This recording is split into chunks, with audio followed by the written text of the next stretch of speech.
Hi, I'm Wyatt Cash with FedScoop, and I'm here today at the Security Through Innovation Summit with Ken Kartsen, who's Vice President of Federal Sales and also Managing Director of Intel Security Public Sector. Ken, welcome to the program. Thank you, Wyatt. So we're going to talk a little about information sharing, government, innovation, and security. And first, tell us a little about how big a difference the passage of the information sharing law last year is making to your work at Intel. Sure, and a great question. I think long term, the opportunity to do public-private information sharing is going to have a major impact on how private industry works with the federal government. Short term, there's probably a lot of things to work out.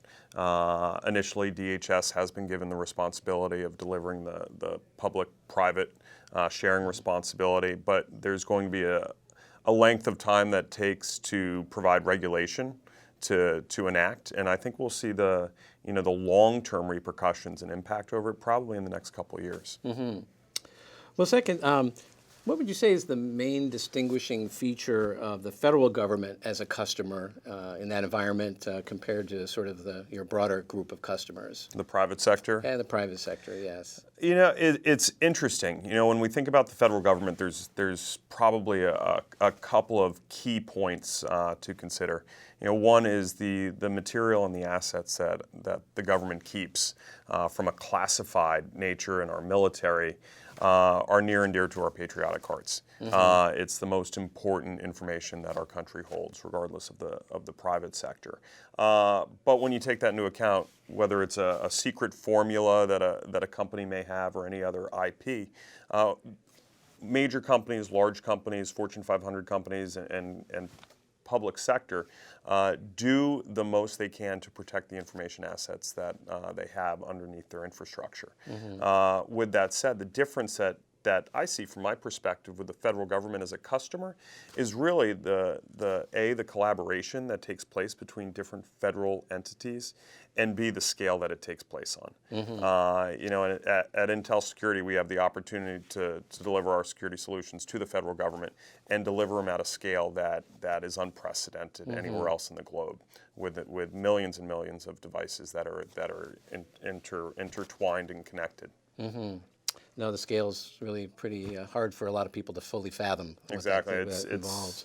If you think about it, there's about 7.5 million federal government employees, and if you multiply that out in the number of devices that each employee is utilizing or making use of today, the number of devices is just outstanding. Mm-hmm.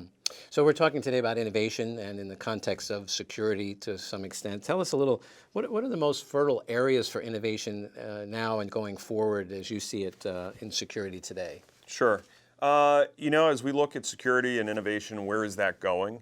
I think the first place we have to look is where is technology going.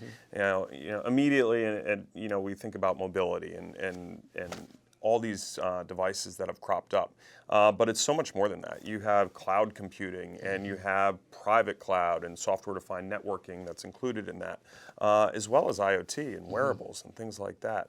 So as we think about where IT is going, we really have to, or IT security is going, we really have to think about where IT is going. Mm-hmm. And how does security provide capabilities that best secure that type of infrastructure. Mm-hmm. And that's dependent on the types of areas that our information technology sector is heading in. So you hear all types of neat terms like machine learning and deep learning, and at the end of the day, the key to protection is looking at the types of assets you're looking to provide protection for, and how do you do that in a cost-effective manner. Terrific. Well, Ken, thanks for being with us today.